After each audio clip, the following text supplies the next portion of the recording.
नमस्कार दोस्तों, मेरा नाम है पंकज दुबे और आज हम बात करने वाले हैं दोस्तों पीएम मोदी के बारे में। दोस्तों यहाँ पे आप देख सकते हो पीएम मोदी को इनवाइट किया गया है G7 समिट में कनाडा के द्वारा। यहाँ पे पीएम मोदी का कहना है कि मैं Canadian prime minister mark Carney से मिलना चाहता हूँ। तो यहाँ पे दोस्तों जो तस्वीर में देख पा रहे होगे ये है अब कनाडा के करंट प्राइम मिनिस्टर जिनका नाम है मार्क कार्नी। दोस्तों यहाँ पे देखिए कहानी ये चल रही थी, पहले जो भारतीय थे उनके मन में ये था कि भारत को कनाडा के अंदर जो G7 समिट होने वाली है उसके अंदर नहीं जाना चाहिए, लेकिन कांग्रेस ने पूरी कहानी दोस्तों यहाँ पे चेंज कर दी।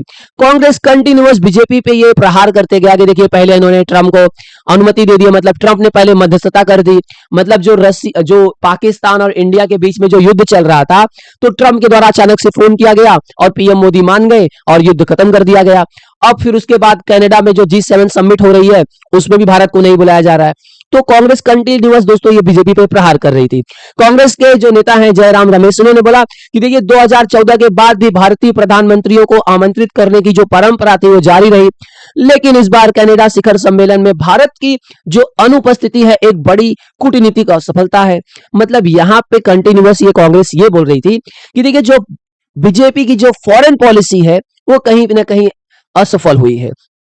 उसके बाद तो दोस्तों आप जैसे कि जानते ही हो कि यहाँ पे राहुल गांधी ने बोला कि नरेंद्र सरेंडर, इस पे तो हम लोग आगे चल करके डिस्कस करने वाले हैं। तो ये सब जब चीजें होने लगी तो यहाँ पे एक क्लियर मैसेज दिखाया गया कि भैया अब बीजेपी के द्वारा जो डिसीजन लिया गया है, अब ये डिसीजन ये है कि अब पीएम मोदी कनाडा जाने वाले हैं G7 समिट अटेंड करने के लिए। यहाँ पे आप देख सकते हो दोस्तों कि पीएम मोदी ने ट्वीट किया कि देखिए कनाडा के प्राइम मिनिस्टर का मार्क कार्नी का यहाँ पे कॉल आया, हमने उनसे बात की, मैंने उनको कांग्रेचुलेट किया कि अभी जो रिसेंट में उनको इलेक्शन में विक्ट्री प्राप्त हुई है और उन्होंने मुझे G7 समिट में बुलाया, उसके लिए मैं उनको धन्यवाद देता हूं।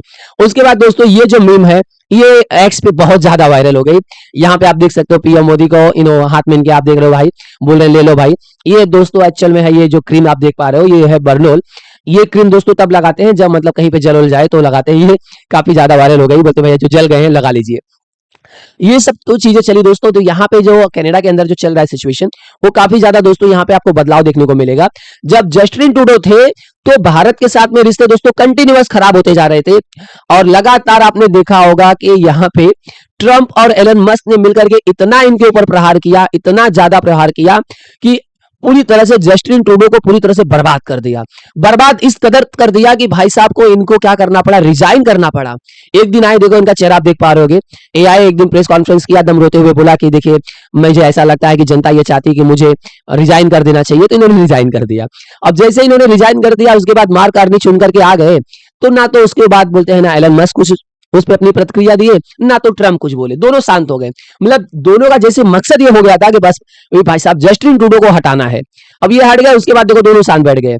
लेकिन अब कहानी दोस्तों यहाँ पे दोनों की ये चल रही है कि जो पहले दोनों का ब्रोमांस था, दोनों बहुत बढ़िया एक दूसरे को साथ में देखने को मिलते थे, हमेशा एलन मस्क का बच्चा ट्रंप के साथ में घूमते रहता था। अब कहानी ये हो गई कि दोनों एक दूसरे के दुश्मन बन गए हैं, क्योंकि अभी ट्रंप ने दोस्तों एक बिल लाया, वन बिग बिल जो लाया इन्होंने, उसमें जो ईवी सेक्टर है उसको जो ये भाई साहब यहाँ पे सब्सिडीज दी जाती थी वो ट्रम्प के द्वारा पूरी खत्म कर दी गई है। तो यहाँ पे दोस्तों खेल पूरा पैसे का है।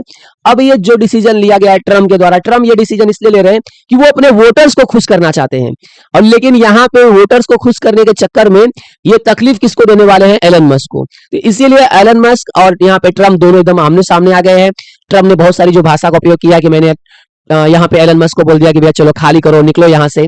ये सब चीजें जो चल रही है दोस्तों, उसके साथ ही साथ अब यहाँ पे ट्रम्प ने जब बोला कि मैंने एलन मस्क को बोला भैया चलो निकल लो यहाँ से, तो एलन मस्क ने ये ट्वीट किया है दोस्तों, आप यहाँ पे देख सकते हो।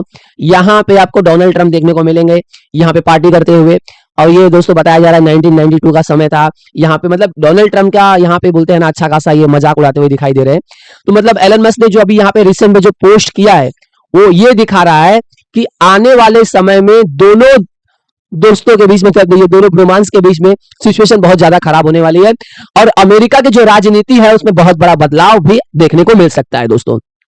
ये सब तो चल रहा था दोस्तों, लेकिन राहुल गांधी के बारे में बात करें तो राहुल गांधी भाई साहब ये न्याय का अधिकार आप देख सकते हो लिखा हुआ यहाँ पे पीछे, इसमें भाई साहब ये खड़े होकर के स्पीच दे रहे थे। इन्होंने बोला कि देखिए उधर से ट्रंप ने एक इशारा किया, फोन उठाया, कहा मोदी जी क्या कर रहे हो, नरेंद्र सरेंडर।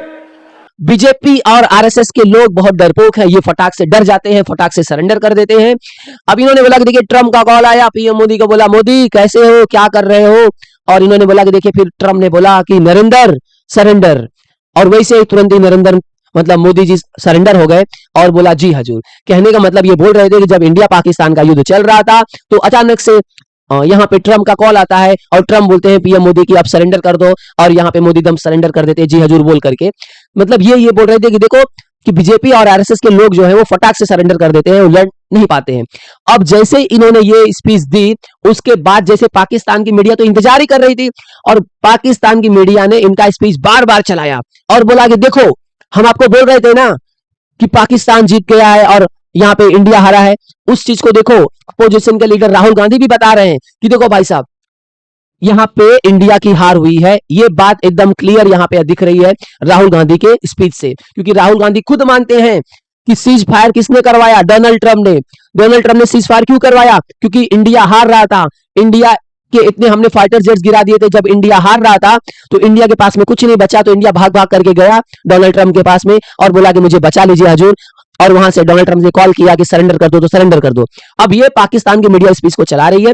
देखिए ये कोई नई बात नहीं है कांग्रेस के लिए, कांग्रेस ये पहले भी कर चुकी है। 2016 में इन लोगों ने आर्मी पे सवाल उठाए हैं, इन लोगों का एक ओल्ड फैशन रह चुका, बस स्टाइल चेंज हो गया है। इन्होंने आर्मी से सबूत मांगे थे, इन्होंने सेना से सबूत मांगे थे कि भैया तुमने सर्जिकल स्ट्राइक किया है, उसका सबूत दीजिए। तो सर्जिकल स्ट्राइक पे सवाल उठाने में कांग्रेस भी थे, कांग्रेस के नेता भी थे, और दिल्ली के मुख्यमंत्री अरविंद केजरीवाल ने सबूत मांग लिए थे कि भैया बताओ सर्जिकल स्ट्राइक जो सेना ने किया उसका सबूत दीजिए। तो ये कोई नई बात नहीं है इनके लिए यहाँ पे। लेकिन अब सिचुएशन दोस्तों इनके लिए एकदम खराब हो चुकी है। अब राहुल गांधी को भयंकर तरीके से ट्रोल किया जा रहा है, जो सोशल मीडिया पे चल रहा है। राहुल गांधी के बारे में बोला जा रहा है कि देखिए एक चाणक्य की जो बोलते हैं ना, एक स्पीच है चाणक्य ने जो बोला है कि देखिए विदेशी मां से उत्पन्न संतान कभी स्वदेशी मतलब कभी भी देश के लिए कुछ अच्छा नहीं सोच सकता है।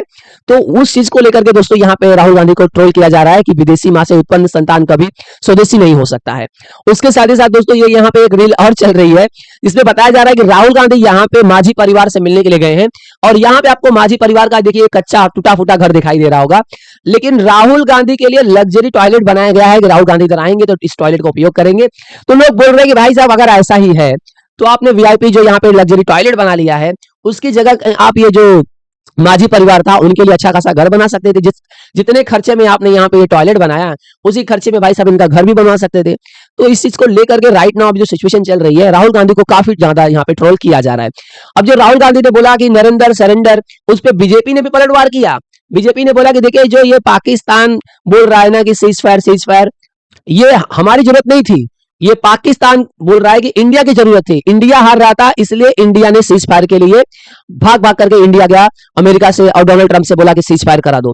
अब देखिए पाकिस्तान ये बोल रहा है कि देखिए हमको सीज फायर की जरूरत नहीं थी, हम तो जीत रहे थे इसलिए तो हम सेलिब्रेशन कर रहे थे, मिठाई बांट रहे थे, इसलिए तो हमने आसिम मुनीर को फील्ड मार्शल बना दिया।